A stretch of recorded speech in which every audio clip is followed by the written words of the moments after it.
अस्सलाम वालेकुम and welcome back to my channel. कैसे हैं आप सब? उम्मीद करती हूँ ठीक ठाक होंगे, खैर खैरियत से होंगे।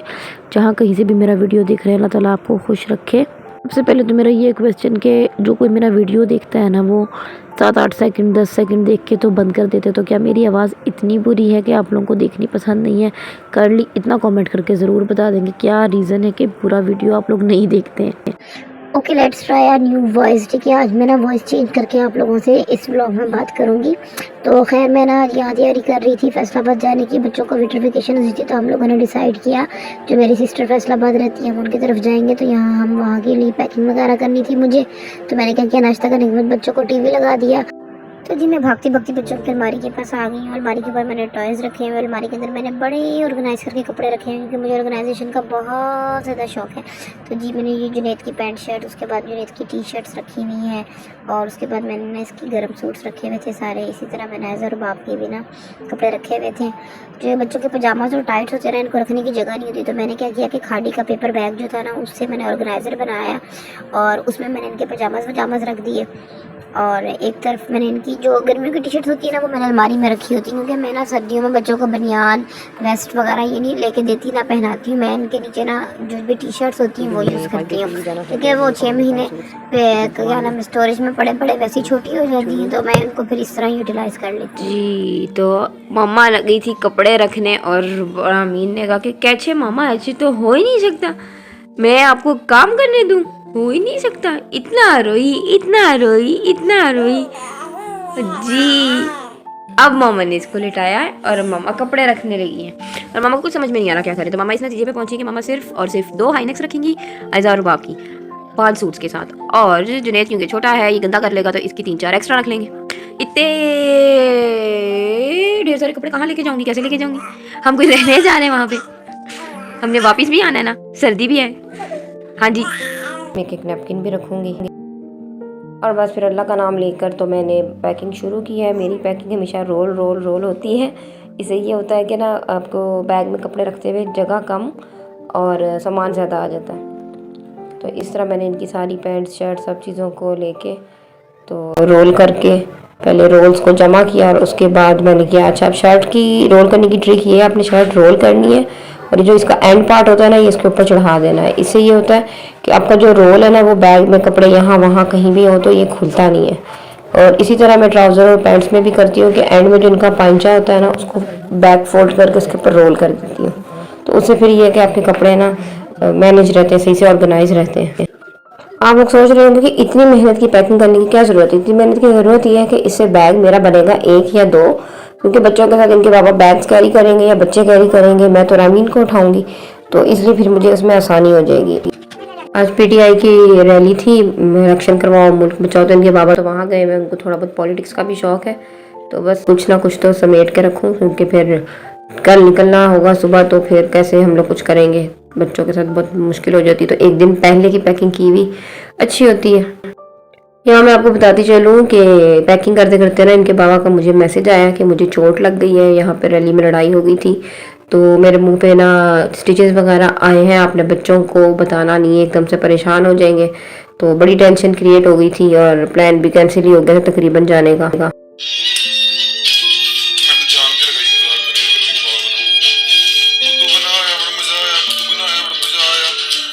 यहाँ पे रुबाब फटाफट से बाबा को मिली। रुबाब बाबा की बहुत लाडली और रुबाब परेशान हो गई थी। रुबाब को समझ नहीं आ रही थी कि हुआ क्या है।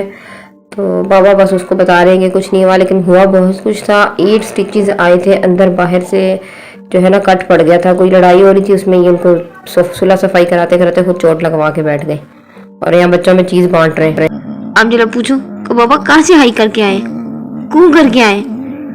ऐसे नहीं करते ना।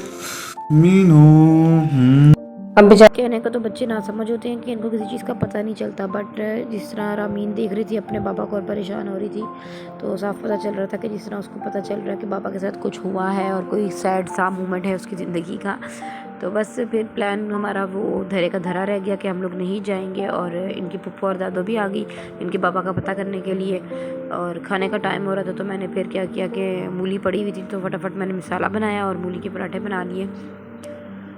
हमारे घर में ना मूली के पराठे किसी भी टाइम खा लिए जाते हैं, क्योंकि हम लोगों को सबको मूली के पराठे बहुत ज़्यादा पसंद है। और इस वक्त मैंने खाना भी नहीं बनाया था क्योंकि पैकिंग करनी थी। तो हमारा प्लान यही था कि खाना वगैरह हम रात को बाहर से खा लेंगे, पैकिंग कंप्लीट करेंगे और सुबह हमने निकलना होगा। तो बस फिर मैंने इनके पापा से कहा कि आपको इस तरह चोट लग गई है और स्टिचेस भी लग गए हैं, तो अब जाना ठीक नहीं है। और सर्दी भी ज़्यादा है, तो आपको पता है सर्दी में जो ज़ख़म होता है वो जल्दी भरता भी नहीं है। और बच्चे भी बहुत परेशान हो गए थे। तो यहाँ पे नमाज़ पढ़ के ना बाबा के लिए दुआ कर रहे थे कि अल्लाह करे बाबा जल्दी जल्दी ठीक हो जाएं और फिर हम लोग ना अपनी ट्रिप पर जाएं। तो बस इनके बाबा का जो ना दिल बच्चों के लिए इतना मोम हो जाता है ना जल्दी। उन्होंने कहा कोई बात नहीं, बच्चों की प्लानिंग है और इस तरह इनकी वेकेशन ख़राब हो जाएंगी, बच्चे परेशान हो जाएंगे, कोई बात नहीं, रेस्ट ही करना, मैं वहाँ जाके करूँगा, तो चलो पैकिंग करो। तो फिर से जी हमने पैकिंग कंटिन्यू की। और अब मैं ना रात के वक्त रामीन का बेबी बैग कंप्लीट कर रही थी, पैक कर रही थी।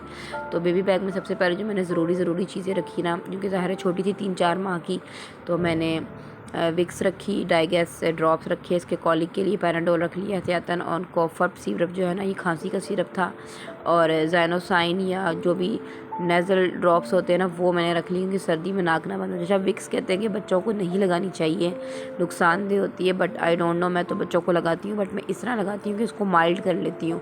पहले मैं अपने हाथों पे इसको रब कर लेती हूँ, जब इसका वो असर कम हो जाता है ना तो फिर मैं लगा देती हूँ, अगर बच्चों का नाक वगैरह बंद हो। या फिर ज़्यादातर मैं ये करती हूँ कि पाँव के जो तले होते हैं ना उन पर लगा देती हूँ, नोज़ पे या फोरहेड पे, या बिल्कुल उनकी सांस के पास बिल्कुल ऐसे नहीं मैं लगाती। और यहाँ ना मैं रामीन के कपड़े पैक करने लगी थी। रामीन के कपड़े भी ना मैंने इस तरह ऑर्गेनाइज़र बैग्स बना के इनमें रखे होते हैं। और ये मैंने ऑर्गेनाइज़र किस चीज़ से बनाए हैं, ये रामीन के वो मोटे मोटे से कपड़े हैं जो कि सर्दियों को बहुत अच्छे से कवर करते हैं। तो ये मैंने चारों ही रखने का फैसला किया था। उसके बाद रामीन के डायपर्स थोड़े से रखूँगी, बाकी मैं वहाँ जाके ले लूँगी कि बैग में इतना सारा लोड उठा के क्या करना है। तो इस तरह कपड़े रखने से ये होता है कि अलमारी में ना कपड़े निकालना रखना ईजी हो जाता है। तो वाइप्स का पैकेट रखा मैंने, नीम लेके रखा, और रास्ते में इन लोगों के भी हाथ वगैरह साफ़ करने होते हैं। और ये इसके साथ ही मैं ये दवाइयाँ छुपा रही थी यहाँ वहाँ ना गिरे। उसके बाद तो अभी बड़ी तेज़ी से शुरू करते हैं पैकिंग। ये लिया मैंने रेड रोम्पर, इसमें मैंने रखी red legging, red high neck, और इसके साथ की सारी चीज़ें रख के मैंने इसको रोल मोल कर दिया। उसके बाद ग्लू ले लिया, स्काई ब्लू सा है, इसके अंदर इसकी जर्सी, इसका बिब, इसकी लेगिंग्स रखी, और ये आ गया जरा पिंक वाला इसका ट्राउज़र, इसका बिब, तो इसकी लेगिंग्स, इसके अंदर घुसा दूंगी। और हाई नेक इसकी ज़रूरत नहीं पड़ती, इसमें जो बॉडी सूट या जर्सी है वही वाला चलेगा। और अब जनाब हम लेते हैं ये बहुत ही मज़े का वाइट वाला, ये बहुत ही गर्म है, वार्म इसका स्टफ़ है, ये अमेरिका से आया था। इसके अंदर सिर्फ मैं इसको एक ही बॉडी सूट पहनाती हूँ, कॉटन टाइप का है, वाइट कलर का, वो चल जाता है इसके साथ। और ये मैं एक्स्ट्रा रख रही हूँ, तो इसमें भी इसकी स्किन लेगिंग्स, और ये भी फ्लीस का है, तो इसमें भी स्किन हाई नेक लेगिंग्स, और ये इसका स्किन बिब आ गया। इस तरह मैंने ये पेयर्स बना ली, जाके वहाँ निकालूंगी और निकाल के बस पहनाई जाऊंगी। और इसके मैंने 6-7 सूट रखे, बॉडी सूट मैंने एक एक्स्ट्रा रख लिया कि क्या पता बच्ची है, ज़ाहिर है गंदे भी कर लेती है। ये इस तरह इसके रामीन के 5 सूट रेडी हो चुके हैं बच्चों के लिए, तो ये अभी जो कि बैग में जाएंगे। और 2-3 मैंने इसके पजामास रखे थे रात के लिए और ट्रैवल के लिए, कि पैम्पर वगैरह चेंज करना हो तो फिर आसानी हो जाए, इसलिए। जो बच्चों के चुन्ने मुन्ने कपड़े होते हैं ना, इनको संभालना बहुत मुश्किल होता था। मैंने क्या किया था, जो शू बॉक्सेस और ये इलेक्ट्रोजिन दूध हम बच्चों को अक्सर देते हैं ना, तो मैंने इससे ना ऑर्गेनाइज़र बना के रखे हुए रामीन के। तो इसमें मैंने इसके सारे छोटे छोटे पजामा, छोटे छोटे कैप्स, छोटी छोटी चीज़ें होती हैं ना, इस तरह ऑर्गेनाइज़ किए हुए थे। तो यहाँ मैं रामीन की स्लीपिंग सूट्स रख रही थी। तो तकरीबन ऑलमोस्ट रामीन का बैग रेडी हो चुका था और बाकी बच्चे सो चुके थे, तो इसलिए मैंने रात के वक्त सुकून से बैठ के इसका बैग पैक किया था कि कोई भी इसकी चीज़ ज़रूरी मिस ना हो जाए।